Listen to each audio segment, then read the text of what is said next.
Live from New Delhi, you're watching DD India Live, India's voice to the world. I'm Tanvi Taneja, coming up in the next 30 minutes. Japan Airlines systems returned to normal after being hit by a massive cyber attack which caused significant flight delays. Syria's new military command launches security operation around Tartous after 14 police personnel were killed in an ambush by ousted Assad loyalists. And reflecting on the 20th anniversary of the massive Indian Ocean Tsunami, India's Dr. Jitendra Singh says that India is now a global leader in disaster warning, helping nations around the world.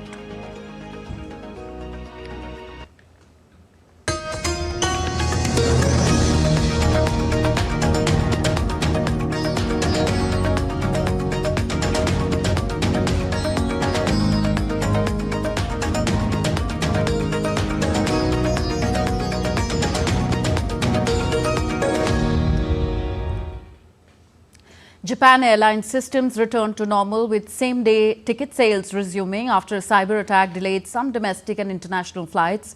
The attack began at 22:24 GMT and affected the company's internal and external systems, post which the company shut down a router that was causing system malfunctions and had also suspended ticket sales for flights departing on Thursday.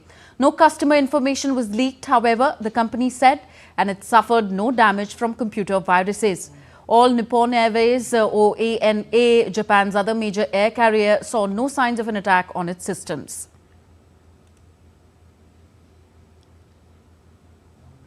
Japan Airlines is just the latest Japanese firm to be hit by a cyber attack. The country's space agency, JAXA, was targeted in 2023, although no sensitive information about rockets or satellites was accessed. The same year, one of Japan's busiest ports was hit by a ransomware attack blamed on the Russia-based Lockbit Group. In 2022, a cyber attack at a Toyota supplier forced the top-selling automaker to halt operations at domestic plants. And more recently, the popular Japanese video-sharing website Nico Nico came under a large cyber attack in June. On to Syria now. The new military leadership launched an operation on Thursday to pursue the remnants of the ousted President Bashar al-Assad's administration in the countryside of Tartous province in western Syria. This comes after 14 members of the police were killed and 10 others injured in an ambush by forces loyal to the ousted government in Tartous countryside. The clashes took place after security forces sought to arrest an officer under deposed leader Bashar al-Assad, who was linked to a notorious prison. Syrian new interior minister has vowed crackdown on anyone who dares to undermine Syria's security or endanger the lives of its citizens. The ambush comes as demonstrations and an overnight curfew elsewhere mark the most widespread unrest since Bashar al-Assad's removal more than 2 weeks ago.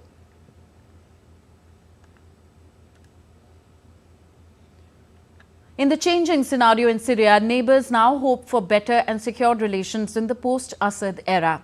An Iraqi delegation, including the head of intelligence, met on Thursday with the new Syrian administration.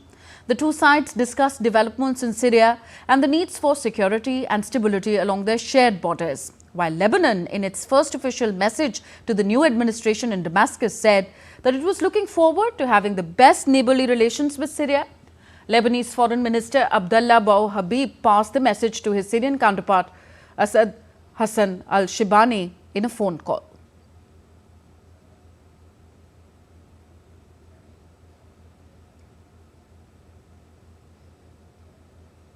Meanwhile, Israeli military vehicles made incursions on Wednesday into the area of separation between the Israel-occupied Golan Heights and Syria. Vehicles were seen driving in and out of the fence that separates the UN-patrolled demilitarized zone created after the 1973 Arab-Israeli War, an activity that has continued since the fall of the Bashar al-Assad regime. The United Nations Security Council last week extended a long-running peacekeeping mission in the Golan Heights for 6 months and expressed concern that military activities in the area could escalate tensions.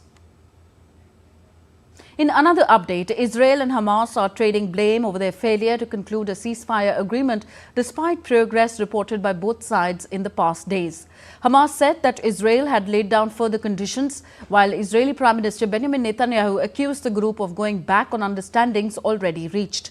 Meanwhile, Israeli Defense Minister Israel Katz has said that Israel will retain security control of Gaza, including means of buffer zones and controlling posts. Katz added that Israel will ensure that there are security spaces, buffer zones and command posts in Gaza that will ensure the security of the communities. It is clear what we saw in the area of the penetrating tunnels, what we saw in the area of threats, while we saw the heroic war that eliminated these capabilities. How will we make sure it will not happen again? How will we ensure that security control will be in the hands of the IDF, which will be allowed to act everywhere to prevent threats? We will ensure here in Gaza, as with Lebanon, as with Syria, and in the East, that no more threats will be created against Israeli communities, citizens of the State of Israel, and IDF soldiers. A prison riot in Mozambique's capital Maputo left 33 people dead and 15 injured as civil unrest linked to October's disputed election continues. A day after violent protests and looting spread across Mozambique's capital, smoke billowed from destroyed buildings and charred and broken objects in shops and municipal buildings remained as residents gathered in the streets. A decision by Mozambique's top court on Monday confirming long-ruling party Frelimo's victory in the election sparked fresh nationwide protests by opposition groups and their supporters who say the vote was rigged. The country's police general commander Bernardino Rafael blamed the protests outside the prison for encouraging the riots inside the prison, while Justice Minister Helena Kida said that the unrest started inside the prison and were not linked with the protests outside. Rafael said that about 1,534 people escaped from the prison in the incident, but 150 have now been recaptured. What we expect after the escape of 1,534 inmates who committed major crimes in the country is that in the next 40 or 48 hours, there will be dizzying increase in crime in Maputo. Increase of all types of crimes because they are specialists in all types of crimes. There will be an increase in robberies, assaults, rape of women, car theft, armed robberies, even kidnappings. Vai subir o crime de roubo? It's been official for a few weeks now that Germany is heading into snap elections after the country's three-party coalition government fell apart. As parties are positioning themselves for the campaign, a new survey has looked into what corporate Germany is thinking ahead of the vote. Lars Holter is with Deutsche Welle and joins me from Berlin now. Lars, what can you tell us about this survey?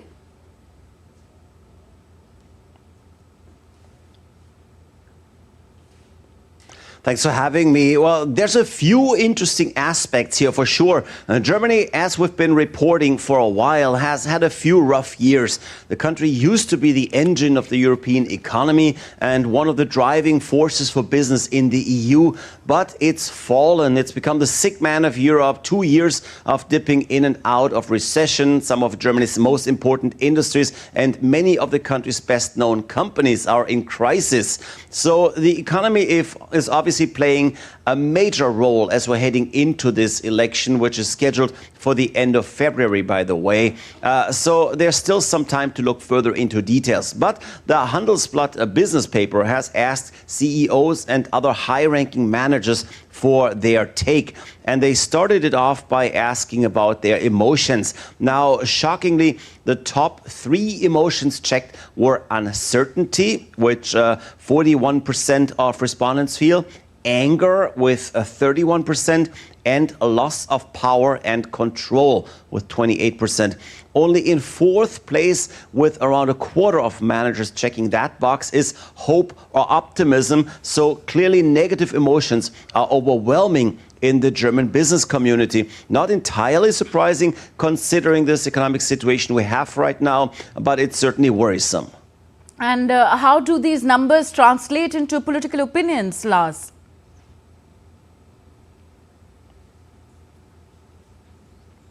That's a good question because there are some pretty strong links. Now, among those that are feeling hopeful, again, that's not too many, but those who are hopeful tend to support the Green Party. Those who feel anger are siding with the Alternative for Germany party, the AfD. Now, that's a far-right extremist party, and that's not really surprising either because growing anger in the general population over a weak economy, low wages, but also migration and such topics have brought upon the AfD in the first place. What I find extremely surprising, the fact that 20% of managers in that survey want the AfD to head the next government, and 18% actually say that they trust the AfD most when it comes to handling the economy. That is surprising because the AfD has not really shown much of an economic concept. In fact, some of their most populist ideas are downright dangerous to the economy. That includes the mass deportation of migrants. Many of them are needed as workers in the German labor market.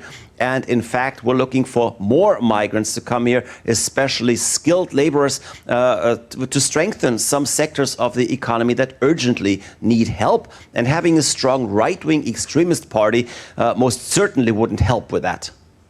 Okay, thank you, Lars, for those updates. South Korea's main opposition party said it will introduce a bill to impeach acting President Han Duck-soo and hold a vote on Friday. South Korea's opposition said on Thursday that it filed an impeachment motion against acting President Han Duck-soo after he refused to appoint Constitutional Court judges to fill the vacancies. Meanwhile, the country's Constitutional Court will hold its first hearing on Friday in the case of President Yoon Suk-yeol after Parliament impeached him over his short-lived martial law decree on December 3rd. In a news conference, two lawyers for Kim echoed much of the argument made by Yoon after he lifted the declaration barely 6 hours later, saying it was a decision necessary to eradicate anti-state elements that were threatening the country's democracy. The martial law was to raise alarm, and what's very clear is that there were no casualties, and troops were withdrawn in an orderly manner after the martial law was lifted. People are mixing the declaration of martial law and the defense minister's measures regarding martial law and accusing them of an act of insurrection. It's not right. Taiwan has conducted its first ever tabletop exercise on Thursday, simulating a military escalation with China. Dozens of central and local government agencies as well as civil groups participated in the 3-hour exercise. The exercise took place at a time when the island is facing renewed Chinese military threats. The war game held inside the presidential office in Taipei and led by Vice President Kim and National Security Council Secretary General Joseph Wu. On the deployment of the US missile system in military exercise in the Philippines, Foreign Ministry of China has urged Manila to return to peaceful development. The Foreign Ministry said that Manila's decision to deploy a US medium-range missile system in military exercises would bring the risks of an arms race in the region. Earlier this year, US Typhoon system was brought in for joint exercises which was capable of striking Chinese targets. Philippine Defense Minister said that the Typhoon's deployment for joint exercises was legitimate and legal. Volkswagen has announced major changes to its German operations, including over 35,000 future job cuts and significant capacity reductions. The agreement, reached after 70 hours of intense negotiations with unions, has been hailed as a Christmas miracle by union leaders, averting mass strikes. The automaker says that the measures are essential to compete with Chinese rivals, address sluggish demand in Europe, and adapt to the slower than expected shift to electric vehicles. Still to come on this edition of DD India Live. India's president confers Pradhan Mantri rashBalpuraskar on children for their exceptional achievements. Veer Bal Divas being observed in India. India's Prime Minister Narendra Modi remembers the sacrifice of the Sahibzades. And preparations for the Maha Kumbh Mela, the world's largest and most revered spiritual gathering, are in full swing in Uttar Pradesh's Prayagraj.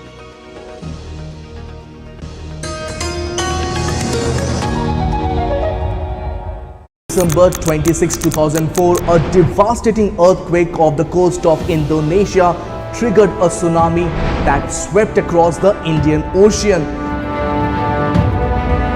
India was one of the worst affected countries. Today, after 20 years, we reflect on the tragedy and explore how the nation has since fortified itself against such calamities.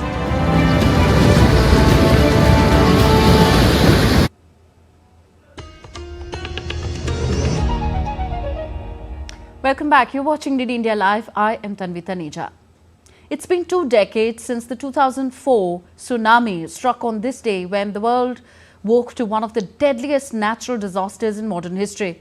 An undersea earthquake in the Indian Ocean triggered gigantic waves of up to 30 meters in height, claiming over 300,000 lives, causing unimaginable destruction across the Indian Ocean.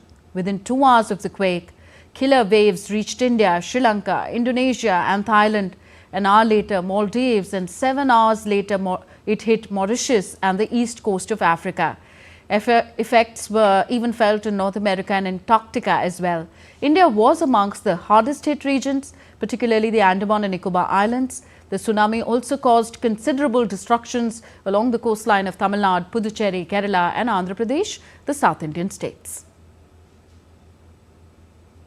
Tearful mourners gathered on Thursday to remember the 20th anniversary of the Indian Ocean Tsunami, one of the world's worst natural disasters, which claimed over 220,000 lives across Asia. In Indonesia, which was the hardest hit by the tsunami, residents of the Aceh province held vigil prayers commemorating the loss of lives of more than 100,000 people. Family members of the deceased gathered at a mass grave in Banda Aceh, scattering flower petals on the gravestones. In PP Island in Thailand, a ceremony was held at the Sailfish Sculpture Plaza to remember the victims of the disaster that struck on December 26th. Relatives of the deceased, local residents and Thai and foreign tourists attended the event. Participants observed a minute of silence and presented floral wreaths to a team of divers who placed them at the underwater tsunami memorial of Tonsai Bay in remembrance of those hundreds of people who lost their lives due to the mishap. Meanwhile, in Sri Lanka, where more than 35,000 people were killed, survivors and relatives gathered to remember the victims of the Ocean Queen Express train disaster, which claimed nearly 1,000 lives after the tsunami struck the train. The fishermen community in Chennai took out a peace procession and offered prayers to the sea gods. This village was devastated by the tsunami in 2004, with high tidal waves reaching 1.5 kilometers on one side of the habitation. We lost our relatives in 2004 tragedy. We have taken out a peace march in remembrance of those. We have worshipped sea gods so that same tragedy doesn't befall our village again. And the people who perished in the tragedy get a place in heaven. We hold these prayers every year. We lost our relatives in 2004 tragedy. We have taken out a peace march in remembrance of those. We have worshipped. Commemorating the 20th anniversary of the 2004 Indian Ocean Tsunami, India's Minister Dr. Jitendra Singh said that India has emerged as a global leader in disaster warning, and it is catering to other nations as well across the world. He added that Prime Minister Narendra Modi's path-breaking ocean initiatives like the Deep Sea Mission is being recognized as the world's most state-of-the-art institute of its kind. India's tsunami early warning system, which is being lauded internationally, was showcased as a cornerstone of the nation's disaster preparedness. The minister added that nations plan to deploy an Indian in the deep sea by 2026, marking a historic milestone. He also added that ocean exploration is key to the goal of developed India. India's President Draupadi Murmu conferred the Pradhan Mantri rashBalpuraskar on children for their exceptional achievements in 7 categories in New Delhi on Thursday. 17 children hailing from 14 states and union territories have been awarded. The government confers the Bal Puraskar to children for achievements in art and culture, bravery, innovation, science and technology, social service, sports and environment. Addressing the awardees of the Pradhan Mantri rashBalpuraskar, President Draupadi Murmu emphasized that the children play an important role in shaping the future of the nation. आपने जो काम किए हैं वो असाधारण है, आपने जो हासिल किए हैं वो आश्चर्यजनक है, आप सब जो क्षमताएं हैं वो असीम है, आप सब में जो गुण हैं वो अतुलनीय है, अपने देश के बच्चों के लिए आदर्श प्रस्तुत किए हैं।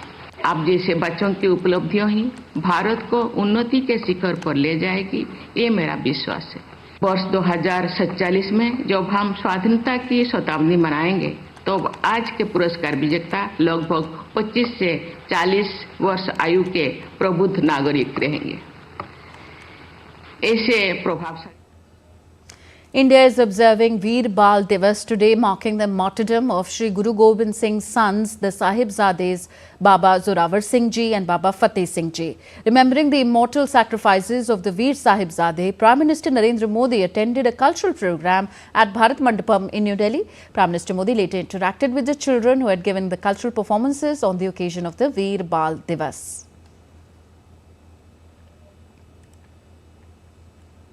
Prime Minister Modi also appreciated the efforts put by the children to bring such an organized and impressive performance at the event.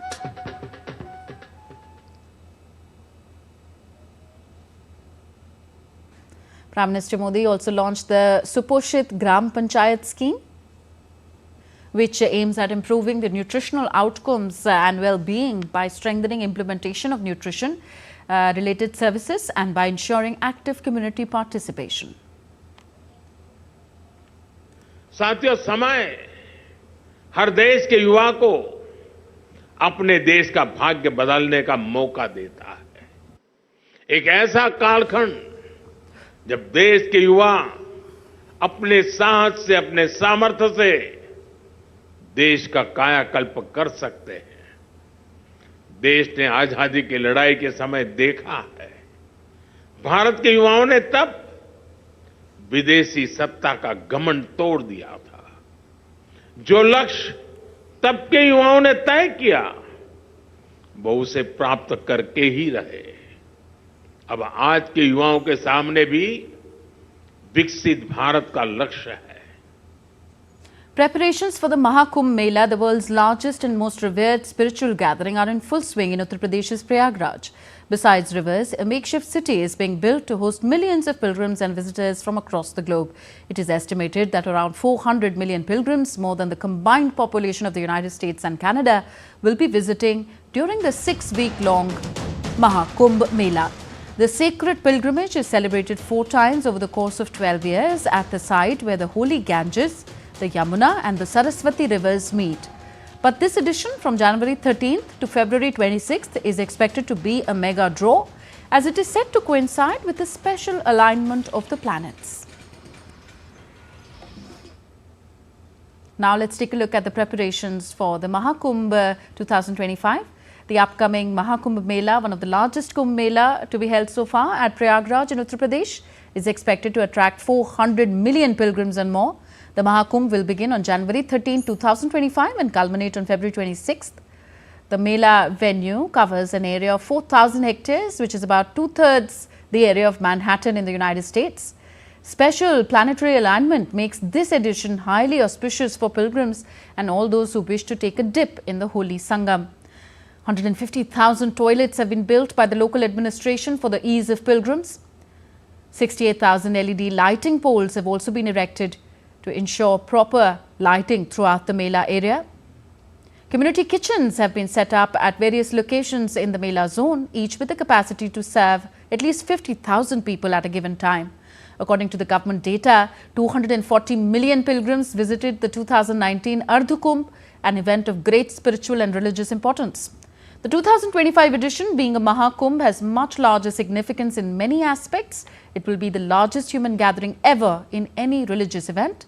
It is believed that a dip in Sangam, the confluence of the 3 holy rivers, cleanses sins and grants salvation. Salman Rushdie's most controversial novel, The Satanic Versus, is now available in India after over 3 decades. After the ban on the book was lifted following a Delhi High Court ruling.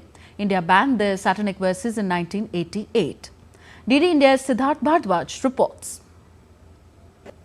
What you're seeing right here is author Salman Rushdie's most controversial novel called The Satanic Versus. This particular novel was banned in 1988, and now, after over 3 decades, to be very specific, after 36 years, this novel, the ban from this novel is lifted by the Delhi High Court. And in fact, many people are walking into the stores. I'm here in Khan Market to buy this book. People in fact have thrown to the bookstores to buy this book. The price on the book has been put as 1,999. A limited stock tag also here to show that, you know, there is a very limited stock of this particular book, as people are coming into the stores to buy this book, to actually know that what is actually in this book. With camera person Ashish, this is Siddharth Bharadwaj reporting for DD India in New Delhi. A ranger at a national nature reserve in East China's Zhejiang province has devoted over 20 years to capturing images of the Sika deer to raise public awareness for biodiversity protection. He first started taking pictures of the Sika deer in 1998. Since the National Nature Reserve was established that same year, Zhang has continued to take on responsibilities for monitoring, protecting and photographing this species.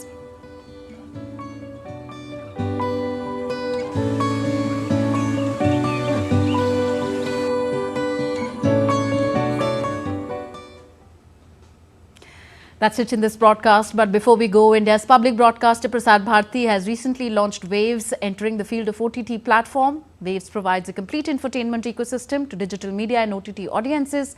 If you want great content for free, you can download Waves today. That's all for this edition of DD India Live. Do let us know your thoughts on the news of the day. We'll be back with more news as it breaks here on DD India. I'm Tanvi Taneja from all of us here in New Delhi. Thank you for watching. Namaskar.